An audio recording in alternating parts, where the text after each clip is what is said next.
So, I'm seeing a lot of different looking worms around. What are these? These are the classes which we've introduced into Worms Revolution. We needed to evolve the gameplay some more, and we thought, why not change the actual core worm itself?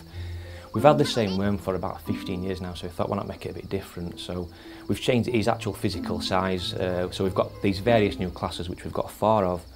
There's the Scout, there's the Soldier, Scientist and the Heavy. We work with Tom Gluckman on the concept artist stuff. He's the famous Worms artist and stuff. His humour was a bit risky, so we had to vet a lot of his stuff that we got, but in the end we nailed down some awesome classes and stuff. Soldier is the first class. He's the all-rounder. He's the worm that you'll recognise from previous versions of Worms. He walks and jumps just as you expect. He does damage as you expect it to be. So he's the default guy who you start with when you start playing Worms Revolution. Then you've got the Scout worm. He's the little cute fella. He's the Scout worm. He's the sort of worm that you trust to look after your cat for a fortnight while you went on holiday to Ossett. He's very nimble. He's a Scout. He can also jump a very long way as well. Downside of the nimbleness is that he can take a real kicking by other worms. If the Heavy hits him with a baseball bat, he'll go flying. So a bit of a downside of the Scout. But a cool thing with his size is that because he's so small, when he digs a blowtorch tunnel, they're very, very tiny. So the other worms, Heavy, Soldier, Scientist, they can't get down there. So very cool to hide the Scout away down there. There's the Scientist worm. He's the brains behind the brawn. You'll recognise the Scientist because he's got a huge big head. That head's full of brains, so here it's not some cranial dysfunction going on in there. And he's the support class for the team. At the start of the turn with the Scientist, each worm on that team gets 5 health, which is a real bonus. And he also does things like the sentry gun, electromagnets, which he creates, are far more powerful as well. So a very good support class to the rest of the team.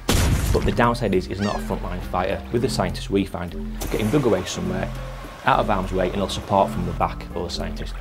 Lastly, we've got the Heavy worm. He's the giant looking, mean looking worm from the artwork which is out there. We actually got some local nightclub bouncing to some motion capture, so we think it's a realistic gripper that we've got there. With the Heavy worm, he's very slow. He doesn't go up slopes very well, he can't jump very far. Even with the jetpack, he doesn't move very well, but the flip side of that is he's really, really powerful.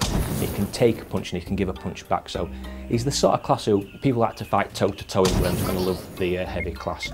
And something which we've got for Worms Revolution is actual physical damage on the worms themselves. Usually worms can go 12 rounds and they don't bat an eyelid, but now in Worms Revolution they've now got black eyes, they can have missing teeth, they can have bandages. It's funny, but at the same time it's a bit tragic. You kind of realise what these worms are going through and stuff, so it does shed a tear to your eye while being funny at the same time. If I want to dress up before war, what customisation elements are available? One of the things we've got more of is hats in Worms Revolution. We know people love hats, so we've got the usual selection of military style hats like the World War II helmet. If you want to dress your worm up military serious style, then you can do that. As well as the serious ones, we've got comedy ones in there, such as we've got wigs and stuff, particular pop style wigs where once they're on a worm I do find it pretty hot actually, so a bit of something there for everyone.